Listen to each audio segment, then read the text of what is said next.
Welcome to the Rustic Garden Homestead. The gardening season's officially on the way for 2026. I have started growing indoors 4 plants for my garden. A lot of stuff I start early for videos, but I have really started with peppers. Just put them in. I want them to really grow about 10, maybe 12 weeks indoors. I have them in little foil trays there. I just poked in 36 holes in each of those, sitting on a heat mat. Peppers do prefer warmer soil temperature than the 68 degrees Fahrenheit that the house gives you, about 19 degrees Celsius. So I use a heating mat really only for my peppers. Have them also planted in the standard cells. Have some brassicas growing, collards, kale. I do have spinach in there. Perennial flowers already went in back in the beginning of January. Growing stuff indoors to eat.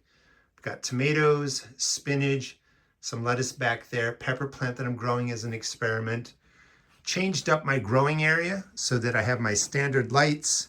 Changed the height a little bit, but I have a lot growing.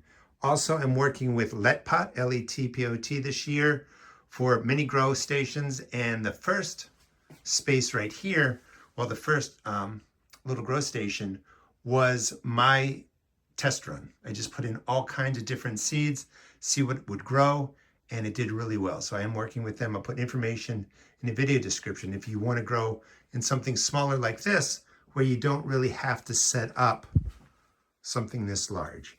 Also growing mushrooms, doing all kinds of different things. Just wanted to explain for 2026, going to be doing the Rusted Garden Show, also known as Garden Ramblings. Going to be doing that once or twice a month. And right now we're covered in snow and ice and I can't get outside. So this is kind of, the preview to this series. In that series, I'll be doing garden tours. I'll be going to the greenhouse first, doing a tour, letting people know what I'm doing each week, catching people up on past videos, how plants are growing. And I'm going to have a series in there for Austin, my grandchild, who is wonderful. Definitely in the top 95 percentile of anything that he tries. He's going to be 8 months, so he'll just get a walk through with his mom. But I want to expose him to the garden, give him his space. And, when he turns 1 and can walk through there, I'll be having him scatter seeds and doing whatever he wants. Growing a pumpkin patch for him again this year. So the Rusted Garden Show is going to be really about everything that I'm doing on the property. And it's just a long format video to just give you updates on what's happening on the property, ideas on what you can be doing. I'll be talking in that series about what can be planted into the garden at that specific time. Because I know a lot of people are always wondering, when do I start crop A, crop B, etc. Instead of doing a lot of single standalone videos, a lot's going to be in that series. So please subscribe and follow me and look for the Rusted Garden Show. I will be doing plenty of videos on, specific tasks and things. There'll be shorter format, more teaching videos, but I've been doing this now for 15 years, believe it or not. Have over 2,000 videos. So I do want to change it up a little bit and maybe not do the same things over and over again. I have a video coming up sometime in the spring in growing marigolds and dill to really ward off whiteflies and other insects. So I'm going to be looking for some more ideas that I haven't really covered before and getting into depth about those. It's a little bit about like companion planting.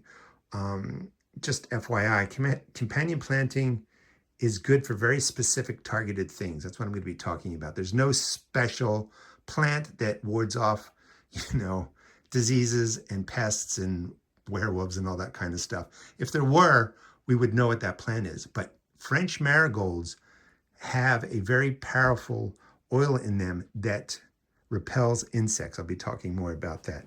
But you can see all the different kind of things that I have going in my station. Redesigned it this year. This whole shelf here used to come out here and block the doorway. Added this in there. I can get to my closet back there. There's nothing of importance in there because that will easily move. But I just wanted to maximize the space, give you guys a couple ideas of what I'm doing now. And one thing I'm also doing that you could probably try out is I'm growing ginger. It's sitting up on those lights because it's going to warm up the soil. The ginger is in the plastic containers. And I just cut 2-inch pieces of ginger and I'm going to let them sprout and grow in there.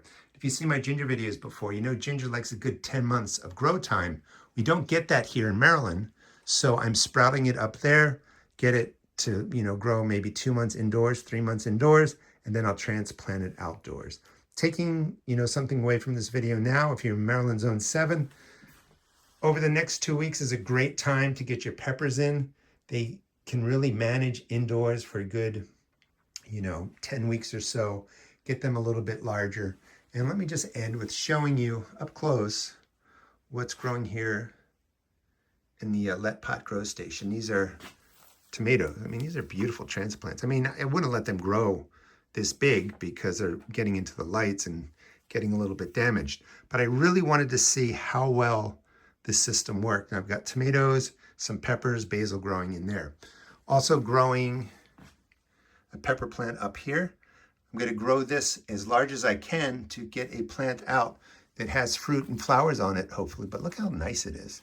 The bigger space you give your plants, the more roots they can produce, obviously. But the bigger the root system, the bigger and stronger the upper canopy growth is. And then you can see the lettuce. Spinach is absolutely delicious, can be grown this way.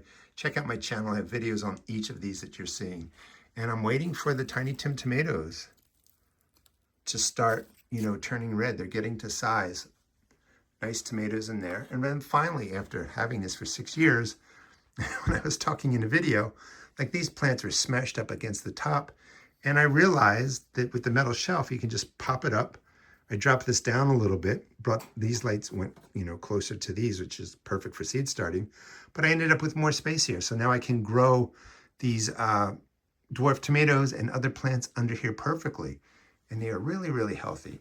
Anyway, thanks for listening to me ramble. Going to be doing that again, that whole series, the Rusted Garden Show, long format, planned out with, different sections in it. But it should be a fun way to really see what I'm doing in the garden. And of course, if you guys have questions at any time, leave a question in a comment. I answer probably 95% of them. Again, thanks so much for watching. Please check out my seed shop at therustedgarden.com. I sell tomato and pepper seeds for $1.75 a pack, and then all other seeds are only $1.50. Here in Maryland Zone 7, it's time to start thinking about getting your seeds started.